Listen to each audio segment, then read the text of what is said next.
Controversy and confusion with a firm deadline looming. Tonight, county commissioners all over West Michigan are racing the clock to make a decision. Yeah, that deadline attached to the state budget is now just 2 hours away and dictates whether county health departments rescind or reinforce school mask mandates.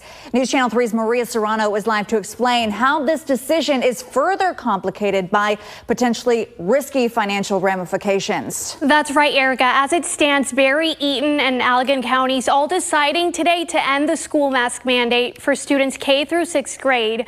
Some commissioners and health officials in those counties saying the alternative may put millions of dollars meant to fight COVID-19 in jeopardy. That brings us to Kalamazoo County and tonight's divisive meeting. County commissioners ultimately making the decision to continue supporting the school mask mandate before hearing from the community, a move many now are criticizing. One big decision with big consequences, stirring up big differences in opinions. Thank you for supporting the health department. Kalamazoo County commissioners voting yes to continue the countywide school mask mandate, even as surrounding counties change course. Pretty shameful what you guys did tonight. What a disgrace you are to our community. I cannot believe that you would vote on a public mandate before hearing any public comment or the call-ins. We will remember this, and you will be voted out. A provision in the state's new budget includes language threatening funding to local health departments with school mask mandates starting October 1st. Governor Whitmer signed off on the budget yesterday, insisting that provision can't be enforced. Allegan County officials, though, say they aren't so sure. Without support from their Board of Commissioners, the Allegan County Health Department choosing to drop the mask mandate instead of potentially losing around $1 million in funding from the state. In Barry County, Commissioner Ben Geiger saying funding concerns aside, he's happy the order is being lifted.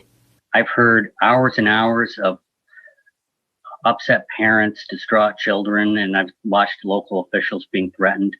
This situation is not tenable. A Kalamazoo County attorney, Matt Nordford, saying the opposite. Yes would be the most protective of the funding. Kalamazoo County Board Chair Tracy Hall says protecting the health of county students is a top priority, agreeing with Nordford's logic. It's too much of a risk, in my book, to risk almost $8 million in state funding. The vote, however, was not unanimous across the board. That the $8 million that's on the line here would not be on the line if Jim Rutherford hadn't dug his heels in and determined that he, by God, is going to be a dictator when it comes to health policy in Kalamazoo County. Now, Kent and Ottawa counties have also made the decision to continue their school mask requirements. Yesterday, Berrien County made the decision to rescind its school mask mandate. Well, men and women taken advantage of by doctors when they were younger are now joining forces. They are the survivors of two shocking and prolonged sexual abuse investigations at both the University of Michigan and Michigan State University.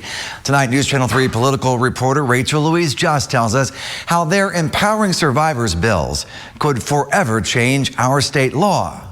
Survivors today working together to hold accountable the people they say allowed their sexual abuse to continue for years and, for some cases, even decades. Four survivors speaking in today's House Oversight Committee in support of two bills that aim to give survivors justice. Survivor suffering will be lifelong, but these legislation bills will be at least a glimmer of hope to thousands. Trinae Gonzer is a gymnast from Lansing. She says Larry Nassar sexually abused her from age 8 to 24. I stand here today in solidarity to remind you all what the face of a survivor looks like. Jonathan Vaughn was a football player at UFM when Anderson was the team doctor. Absolutely, the university had created a syndicate of abuse.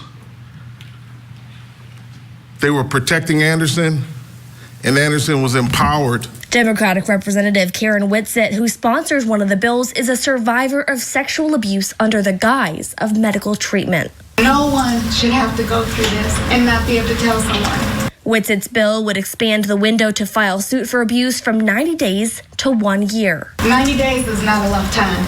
It just simply isn't. 1 year isn't enough time. But we have to start somewhere. We have to open up that door and get a start. Republican Representative Ryan Berman's bill would curb a school's ability to claim governmental immunity in a tort claim. We see issues, we spot those issues where we may need a change. And here, we obviously need a change. If passed, it would work retroactively, setting up the possibility for Nassar survivors and Anderson's accusers to take legal action. The exact same legislation was introduced last year, but it got shelved. This time, the sponsors of the Empowering Survivors legislative package say that won't happen. No votes were taken today, and the Oversight Committee is expected to hold more hearings on these bills.